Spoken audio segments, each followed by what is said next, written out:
तो दोस्तों welcome in discover Rajasthan keep discover keep learn. Marwar के राठौड़ में दोस्तों अपने आज इसका दूसरा पार्ट है। यहाँ पे अपने दोस्तों मालदेव तक कर चुके थे। कौन से शासक? मालदेव। ठीक है, आज अपने राव चंद्रसेन से स्टार्ट करेंगे। जो मालदेव के समय हमने पढ़ा था कि मेन जो युद्ध हुआ था वो शेरशाह सूरी के साथ, जो गिरी सुमेल का यहाँ पे युद्ध हुआ था वो इम्पोर्टेंट है, 1544 ईस्वी का। और उस युद्ध के लिए मैंने आपको बताया भी था कि शेरशाह सूरी बिल्कुल हारता हारता वहाँ पे बचा था। और उसने कहा था कि मुट्ठी भर बाजरे के लिए पूरी हिंदुस्तान की मैं बादशाहत खो देता। इसकी दोस्तों बाकी सारी क्लासें आपको हमारी प्लेलिस्ट में मिल जाएगी। इसके अलावा जो ज्योग्राफी है वो भी आपके नए ज़िलों के अनुसार चल रही है, तो वो भी आप ज़रूर देखें। अगर आपको अच्छी लगेगी क्लास तो आप सब्सक्राइब ज़रूर करें चैनल को। स्टार्ट करते हैं दोस्तों। देखो, मालदेव के पुत्र होते हैं राम, उदय सिंह, चंद्रसेन और रायमल। ठीक है, तो चार इसके समझ लो एक प्रकार से उत्तराधिकारी आ जाते हैं कि अगला शासक कौन संभालेगा।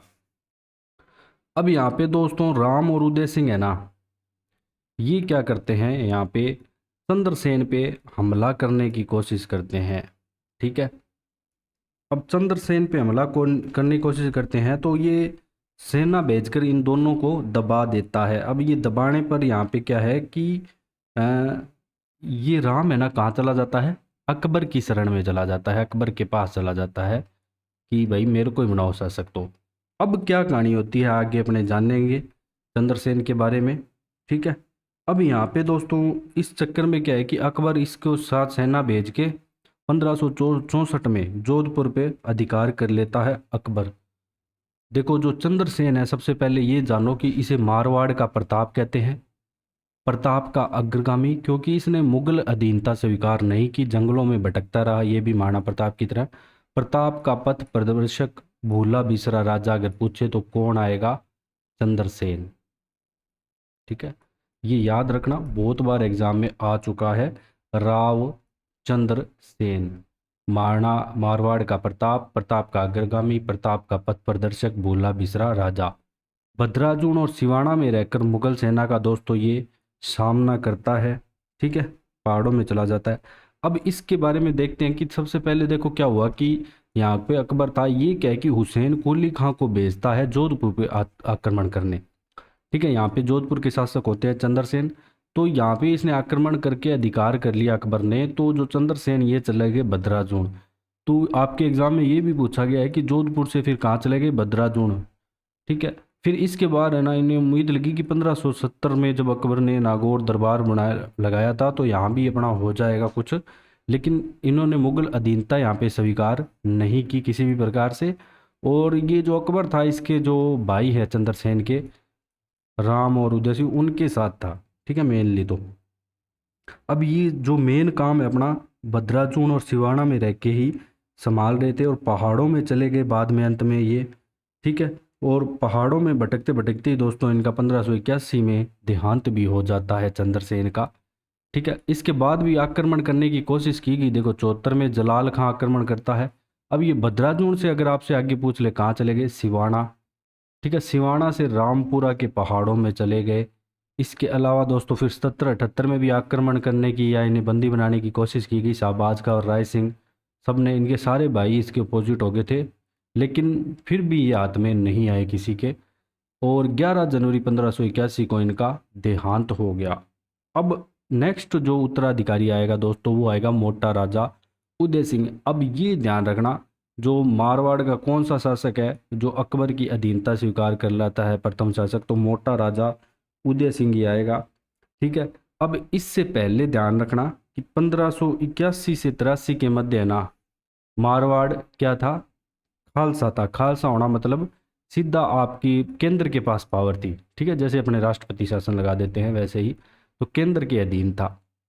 अब अकबर ने उदय सिंह को मुगल अधीनता में जोधपुर का शासक नियुक्त किया। ठीक है, मतलब उसे मुगल अधीनता स्वीकार करवाई मोटा राजा उदय सिंह को, और इसे मोटा राजा की उपाधि, ये इंपॉर्टेंट है, एग्जाम में पूछा जाता है कि मोटा राजा की इसे उपाधि है ये किसने दी? ये अकबर के द्वारा यहाँ पे दी गई। ये याद रखना अच्छे से। फिर अपने बात करें दोस्तों इसकी पुत्री आती है दोस्तों मोटा राजा की जगत गुसाई नाम से। ठीक है। अब ये जो जगत गुसाई है ना, ये जोधपुर की थी, इसलिए इसे जोधाबाई भी बोल देते हैं। क्या बोल देते हैं? जोधाबाई। ये इसका विवाह कर देता है, तो प्रथम मुगल राजपूत विवाह होता है। ये अकबर का पुत्र आता है जहांगीर, उससे इसका विवाह कर देता है मोटा राजा उदय सिंह जगत गुसाई का। तो जो जोधपुर की राजकुमारी होने के कारण इसे जोधाबाई भी कहा गया है। तो जो जोधा अकबर जो आप देखते हो मूवी वगैरह, वो बिल्कुल फेक है, ऐसा कुछ नहीं। अकबर के साथ शादी नहीं हुई थी, बल्कि इसके पुत्र जहांगीर के साथ हुई थी। उदय सिंह का पुत्र आता है दोस्तों किशन सिंह। ठीक है। जो कि 1609 में किशनगढ़ बसाया इसने। ठीक है। तो उदय सिंह के पुत्र किशन सिंह ने किशनगढ़ बसाया। इसके बाद अगर बात करें तो अगला शासक जो आएगा, तो अगर आपसे इससे पहले ये पूछे कि राठौड़ सत्ता का तीसरा केंद्र कौन सा बना, तो किशनगढ़। राठौड़ सत्ता का तीसरा केंद्र, राठौड़ सत्ता का तीसरा केंद्र, तीसरा केंद्र कौन है बना, तो ये बना दोस्तों किशनगढ़। फिर अगला शासक आएगा दोस्तों यहाँ पे राव सूर सिंह, जिसका शासनकाल दोस्तों यहाँ पे 1595 ईस्वी से 1619 ईस्वी तक रहेगा। ठीक है। अकबर यहाँ पे दोस्तों उदय सिंह की मृत्यु के बाद उसके कई बड़े पुत्र थे, लेकिन सूर सिंह को यहाँ पे सवाई राजा की उपाधि देकर मारवाड़ का शासक इसने अकबर ने बनाया। तो इसको सवाई राजा की उपाधि किसने दी? अकबर ने दी। ये भी इम्पोर्टेंट है। ठीक है। और ये जोधपुर में क्या करता है? सूर सागर तालाब बनवाता है। तो सूर सागर तालाब किसने बनवाया? तो सूर सिंह ने। लेकिन जो उपाधि अकबर ने दी मोटा राजा को और सवाई राजा की उपाधि सूर सिंह को, तो दोनों उपाधियां आपको याद रखनी है, इंपॉर्टेंट है। ठीक है। इसके अलावा उसे बहुत सारी, जैसे 2000 जात 2000 सवार का मनसब भी दिया। ठीक है। और खुर्रम के मेवाड़ अभियान में सूर सिंह भी सम्मिलित था। ये सारी बातें इतनी इंपॉर्टेंट नहीं है। मेन जो जो इम्पोर्टेंट चीज़ें हैं वही अपने यहाँ पे लिख रहे हैं। फिर महाराणा गज सिंह। ठीक है, ये इंपॉर्टेंट आ जाता है महाराणा गज सिंह। अब जब गज सिंह यहाँ पे दोस्तों शासक बना, तो इसका शासनकाल आता है 1619 से 1638 ईस्वी तक। जहांगीर ने गज सिंह के लिए सिरपाव भेजा और बुरहानपुर में उसके टीके का भी यहाँ पे दस्तूर किया। 3000 जात 2000 जात का मनसब, झंडा और राजा की उपाधि भी सम्मानित किया। जहांगीर अब शासक बन जाता है। अब ये इंपॉर्टेंट है जो आपके एग्जाम में आता है। तो दल थम्मन की जो उपाधि है, तो मारवाड़ के किस राजा को दी गई? तो महाराजा गज सिंह को दी गई। और किसने दी? जहांगीर ने दी। ये जरूर याद रखना कि जहांगीर के द्वारा दल थम्मन की उपाधि महाराजा गज सिंह को दी गई, इसलिए इम्पोर्टेंट हो जाता है। इसके अलावा उसे बहुत सारे जोधपुर जतान सोजत बहुत सारे प्रगने भी दे दिए गए। ठीक है, वो इतने इम्पोर्टेंट नहीं है। अब इसकी गज सिंह की एक प्रेमिका आती है दोस्तों अनारा बेगम। इसके प्रभाव में आके ये छोटे पुत्र जसवंत सिंह को अपना उत्तराधिकारी बना देता है। ठीक है। अब गज सिंह का एक पुत्र होता है अमर सिंह राठौड़। ठीक है, ये तो नागौर परगना इसके पास होता है। और जसवंत सिंह है,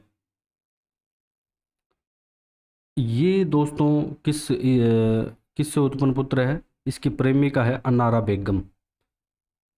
अनारा बेगम इसके प्रभाव में आके जसवंत सिंह को यहाँ पे उत्तराधिकारी बना देता है।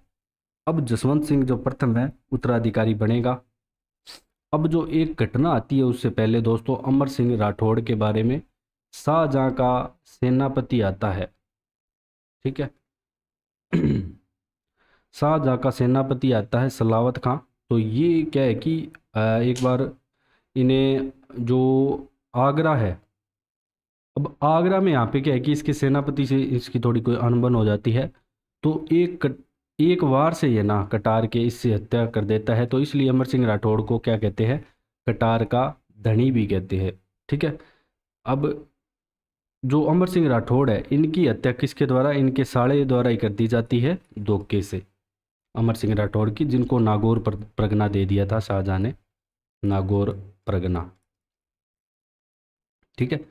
अब अपने बात करेंगे इनके समय, अमर सिंह राठौड़ के समय, एक मोस्ट इम्पोर्टेंट दोस्तों जो मतीरे की राड़ है होती है 1644 ईस्वी के। 1544 में गिरी सुमेल युद्ध हुआ था, 1644 में मतीरे की राड़ होती है। ये भी इम्पोर्टेंट है, बार बार पूछी जाती है एग्जाम में। तो नागौर का शासक था अमर सिंह राठौड़। अब यहाँ पे बीकानेर का शासक था करण सिंह। मतीरे की बेल तो लगाएगी कहाँ पे दोस्तों? बीकानेर में। अब बिल्कुल बॉर्डर पे था काम पूरा, तो ये कोई वैसे फाइट नहीं थी, बस माड़ी मोटी अनबन थी। अब यहाँ पे जो मतीरिया लगेगा, ठीक है, तो जो मतीरिया लगेगा तो वो लगेगा कहाँ पे? नागौर में जाके। तो इस बात पे यहाँ पे क्या हो जाती है? लड़ाई हो जाती है। तो यहाँ पे अंत में जीत किसकी होती है? कर्ण सिंह की। तो मात्र एक ये कोई झड़प थी, कोई बड़ी लड़ाई नहीं थी। तो मतीरे की राड़ पूछा जाता है 1644 ईस्वी में किस किस के मध्य हुई, ये भी पूछ लिया जाता है, तो इम्पोर्टेंट है। फिर जो शासक आएगा वो जसवंत सिंह आएगा। 1638 से 1678 ईस्वी दोस्तों इसका शासनकाल रहेगा। बुरहानपुर में इसका जन्म होता है दोस्तों 1626 ईस्वी में, ठीक है। और गद सिंह की मृत्यु होने पर वह आगरा पहुंचने पे इसका राज्य अभिषेक भी किया जाता है। शाहजहां द्वारा इसे 4000 जात 4000 सवार का मनसब दिया गया। जोधपुर पहुंचने पे 1640 में जोधपुर पहुंचा तो इसी की गद्दी नशीनी का उत्सव भी मनाया गया। 1645 में आगरा का प्रबंधन इसे सौंपा गया। 48 में इसे कंधार अभियान पर भेजा गया, वहाँ इसे मनसब दिया गया। ये इतनी इंपॉर्टेंट नहीं है बातें। उत्तराधिकारी युद्ध में ये शाहजहां ने इसे 7000 जात व सवार का मनसब देकर औरंगजेब के यहाँ पे विरुद्ध भेजा। किसको? जसवंत सिंह को। तो बहुत सारे ये अभियानों पे भी गया, ठीक है। जो हम भी इसको भेजा, हर अभियानों पे गया, वहाँ पे इसने वीरता भी दिखाई अपनी अच्छे से। अब जो धर्मत का युद्ध होता है ना दोस्तों, ठीक है, उत्तराधिकारी युद्ध बोलते हैं, तो धर्मत एमपी में एक जगह है। यहाँ पे आपको कोई ज़्यादा चीज़ें याद नहीं रखनी, ठीक है। किन किन अभियानों पे गया इतना इम्पोर्टेंट नहीं है ये। धर्मत का युद्ध में दोस्तों बात करें तो दारा शिकोह और औरंगजेब के मध्य हुआ। तो औरंगजेब के विरुद्ध ये लड़ा कौन? जसवंत सिंह, ठीक है। अब यहाँ पे दोस्तों जो जीत हुई औरंगजेब की हुई। कासिम खां के विश्वासघात के कारण दोस्तों ये युद्ध हार गए, ठीक है। कासिम खान ने यहाँ पे विश्वासघात किया था। अब जसवंत सिंह वापस यहाँ पे आया ना जोधपुर, तो इसकी रानी आती है उदयपुरी रानी। ये किले के इसने द्वार बंद कर दिया। अब ये घटना सत्य है नहीं है, ऐसे कहते हैं कि किले के द्वार बंद कर दिए और कहे कि राजपूत या तो युद्ध विजय होकर लौटते हैं या मर मिटते हैं, ठीक है। तो फिर बाद में किसी के जो रानी माँ के समझाने पे कहते हैं कि द्वार वगैरह खोले गए। तो ये पूरी सत्य घटना नहीं है बताई जाती है। अब इसके बाद क्या हुआ कि अब देखो, जीता तो औरंगजेब था, उसके विरुद्ध लड़ा था, तो इसका पूरा मनसब वगैरह बहाल कर दिया गया। और औरंगजेब के शाही डेरे को ये 1659 ईस्वी में लूटता भी है, ठीक है। अब इसके बाद गुजरात का इसे सूबेदार बना दिया गया। बाद में इससे धीरे धीरे सारा सिस्टम सही होता गया। 1678 ईस्वी में इसकी मृत्यु भी हो गई। मारवाड़ का अंतिम शासक जिसने बल व प्रभाव से अपना सम्मान बनाए रखा पूछे तो जसवंत सिंह प्रथम आएगा, ठीक है। कौन सा शासक आएगा? जसवंत सिंह प्रथम। इसके द्वारा दोस्तों जो औरंगजेब इसके समय जितने भी हिंदू विरोधी कार्य कर रहा था वो इसने नहीं करने दिए कोई भी, ठीक है। हिंदू विरोधी कार्य यहाँ पे कोई भी नहीं करने दिए जसवंत सिंह ने। इसके अलावा ये अपनी स्वतंत्र प्रकृति का भी परिचय देता गया, ठीक है, क्योंकि ये अपने हिसाब से ही चलता था। और इसका जो जसवंत सिंह का मंत्री आता है वो मोहनोत नैण सिंह आता है, जिसके द्वारा दोस्तों मारवाड़ गए परगना की विगत और नैण सिंह ख्याति ये दोनों यहाँ पे लिखी गई, इंपॉर्टेंट है ये भी। अन्य दरबारी विद्वान में सूरत मिश्र, नर हरिदास, नवीन कवि, बनारसी दास, ये सारे दोस्तों इसके दरबारी कवि आते हैं जसवंत सिंह के, अगर आपसे पूछे।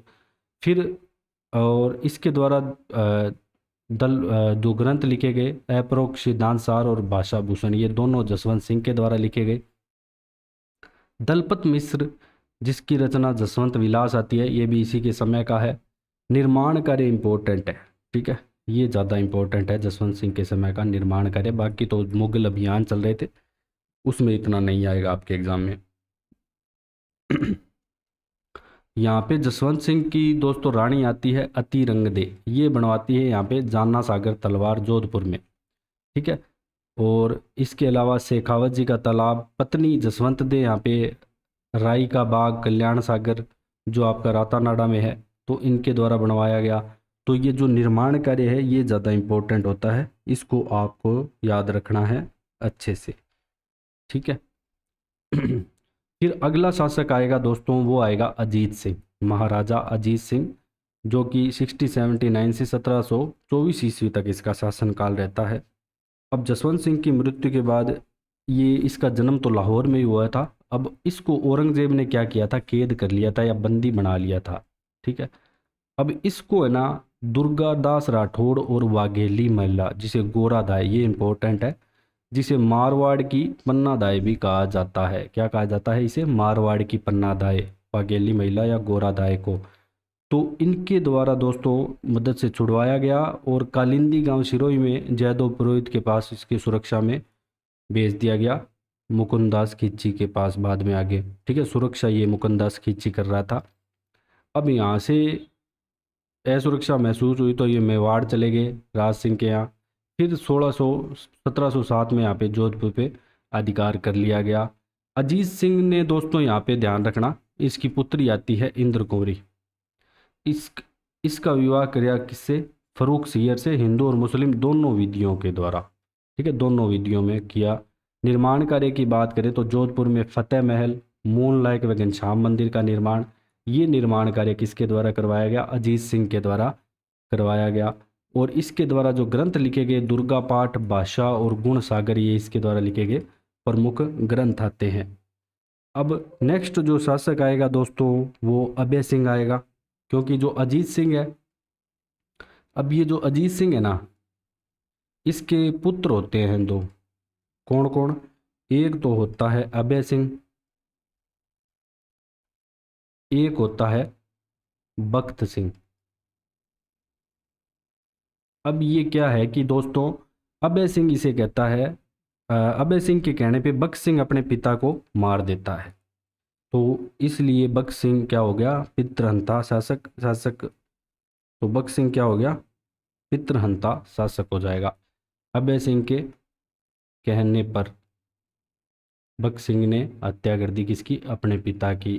तो जो बख्त सिंह क्या हो जाएगा यहाँ पे? पितृहंता शासक, पितृहंता शासक हो जाएगा, ठीक है। ज़्यादा दोस्तों आपको इसमें गहराई में नहीं जाना है, जो आपको चीज़ें बताई है इंपॉर्टेंट वही पढ़नी है, जो आपके एग्ज़ाम में बार बार पूछी जाती है एग्ज़ाम की दृष्टि से अगर अपनी बात करें तो। सो नेक्स्ट लेक्चर में आपका ये मारवाड़ के राठौड़ समाप्त हो जाएगा, उसके बाद अपने बीकानेर के राठौड़ स्टार्ट करेंगे। अगर आपको हमारे द्वारा पढ़ाया गया कंटेंट थोड़ा बहुत भी अच्छा लग रहा है या आपको हेल्प कर रहा है तो ज़्यादा से ज़्यादा शेयर करें, सब्सक्राइब करें। So thanks for joining discover Rajasthan.